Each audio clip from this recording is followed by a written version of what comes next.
Hello, welcome to hedge laying with Newtonrigg College and the Northern School of Game and Wildlife.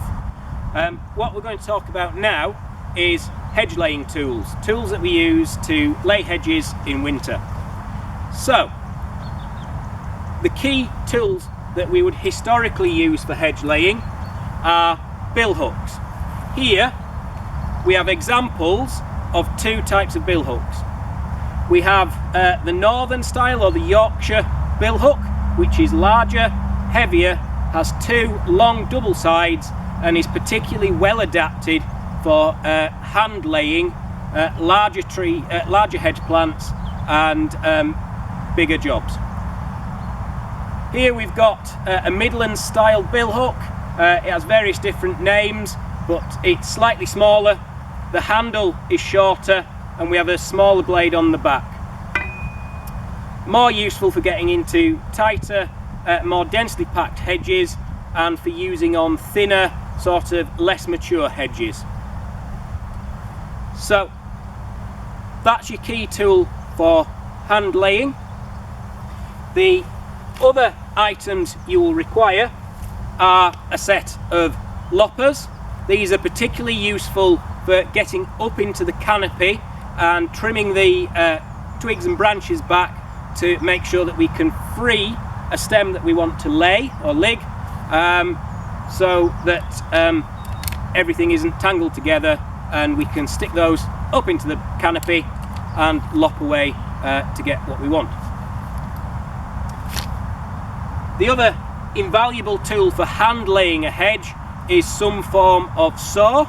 This is a bow saw, and what we have to do is, if there's larger bits of timber in the canopy, we can take those out with a bow saw. And the other particularly useful thing is when we lay Westmoreland hedges, we aim to lay the ligger over and we leave a stump or a stool with what we call a hinge or a heel or a dog leg stuck up, which needs cutting away because it's usually pretty split and able to let water in and let rot enter the stool. So normally we try and cut that away with a saw. Other tools that we might find useful while we're hedge laying are a spade. Some regional styles, particularly one up here in Cumbria called the Cumberland hedging style, requires you to dig out ditches at the side of the hedge and lift the spoil or the soil out of those ditches up into the hedge to basically maintain a bank that is stock proof and to manage the drainage of the site. Other things for hand laying that can be pretty useful are grass hooks or slashers, because sometimes when you access these sites there's quite a lot of thorny, heavy cover in the way, and you need to get that out of the way so that you can get into the bottom of the hedge to work. The other essential piece of equipment for hand laying is a good heavy set of leather gloves. So these are a set of welding gloves.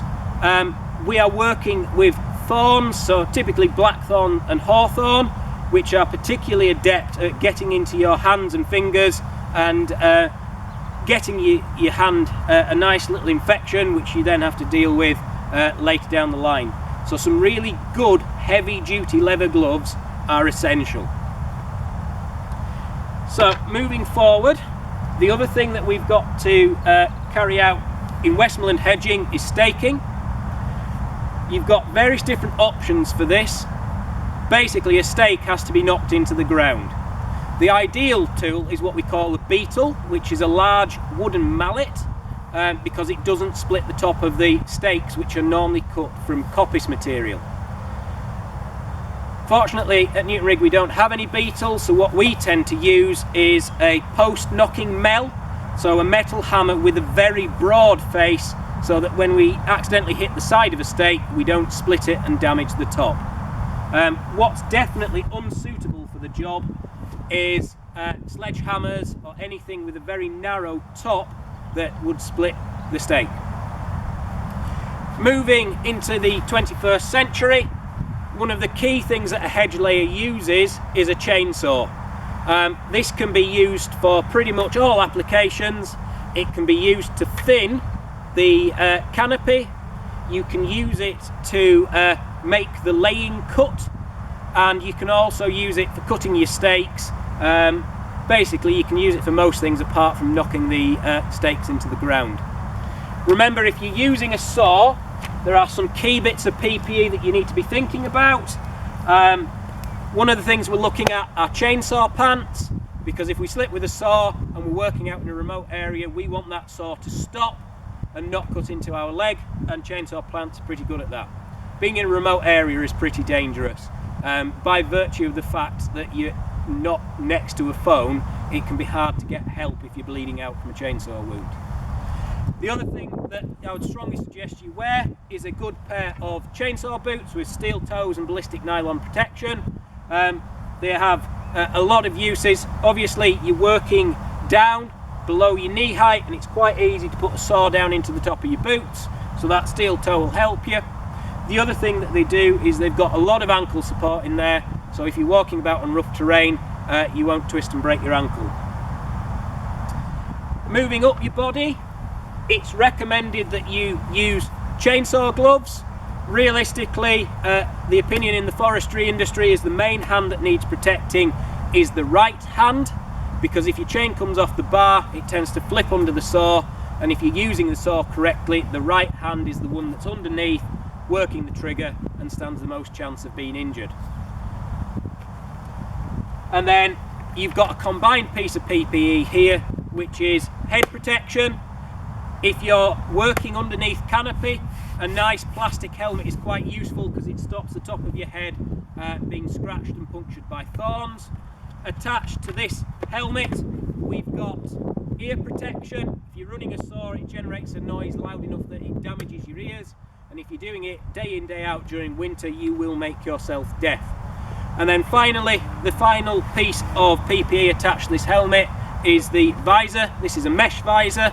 If you're using a saw, wood shavings and sawdust can quite easily come and hit you in the face, and when you're working underneath thorns, it helps stop basically thorns getting into your eyes. So that's a pretty essential piece of kit.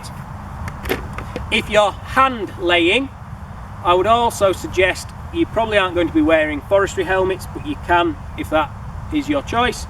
But the better items to wear are a set of safety goggles. Really, you need a set of goggles with side impact protection rather than just front, because hedge plants have a habit of whipping down past glasses and still scratching your eyes, which is not a pleasant experience.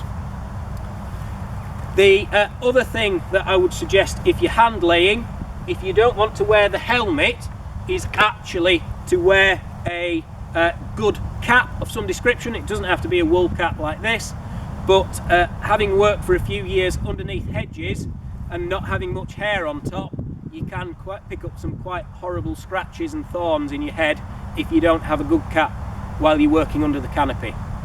The other thing that I think is pretty essential in working underneath the hedge is to have a good old coat.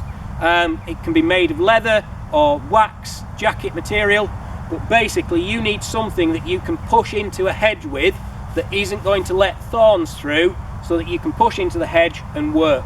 Otherwise you end up with a back full of nice little infected pot holes that you'll have to sort out at a later date.